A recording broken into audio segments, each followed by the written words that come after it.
बिस्मिल्लाहिर्रहमानिर्रहीम। Welcome back to my channel miss vlog 786। अस्सलाम वालेकुम।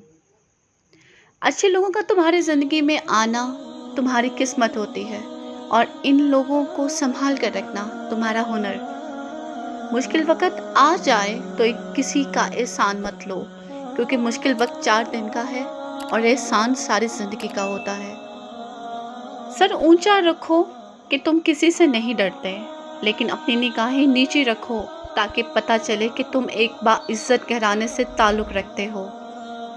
कभी तुम दूसरों के लिए दिल से दुआ मांग कर देखो, तुम्हें अपने लिए दुआ मांगने की ज़रूरत ही नहीं पड़ेगी।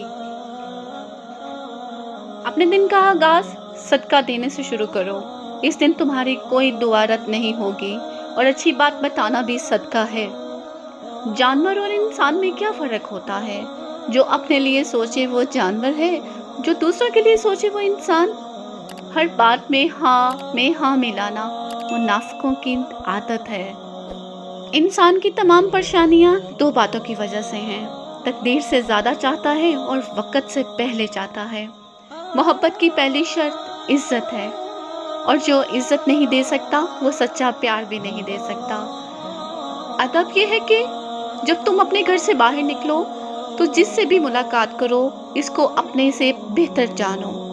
हमेशा अच्छा अखलाक से बात करो, क्योंकि इंसान पर सबसे ज़्यादा मुसीबतें इसकी ज़ुबान की वजह से आती हैं।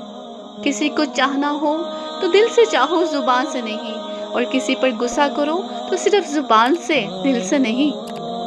वो इंसान हमेशा गम में मुब्तला रहता है जो अपनी ज़रूरियात बढ़ा लेता है। इंसान ज़िंदगी में मायूस हो तो कामयाबी में नाकामी नज़र आती है। जाहिल ना तो अपनी कमज़ोरी को समझता है और ना ही नसीहत करने वालों की बातों को कबूल करता है।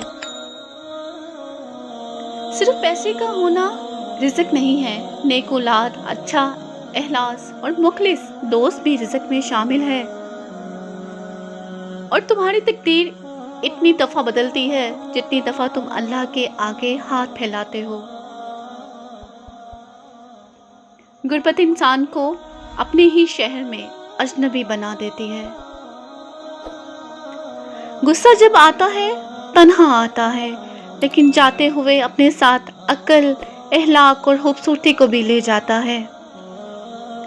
ज़िंदगी की असल खूबसूरती ये नहीं कि आप कितने खुश हैं, बल्कि ज़िंदगी की असल खूबसूरती तो ये है कि दूसरे आपसे कितने खुश हैं। जब रिज़्क में कमी वाक़या होने लगे तो कसरत से अल्लाह से इस्तिग़फ़ार किया करो। दुख में कभी पछतावे के आंसू ना बहाओ, क्योंकि तुम वो खुशनसीब हो जिसे अल्लाह ने आज़माइश के काबिल समझा है। Thank you for watching. अल्लाह हाफ़िज़।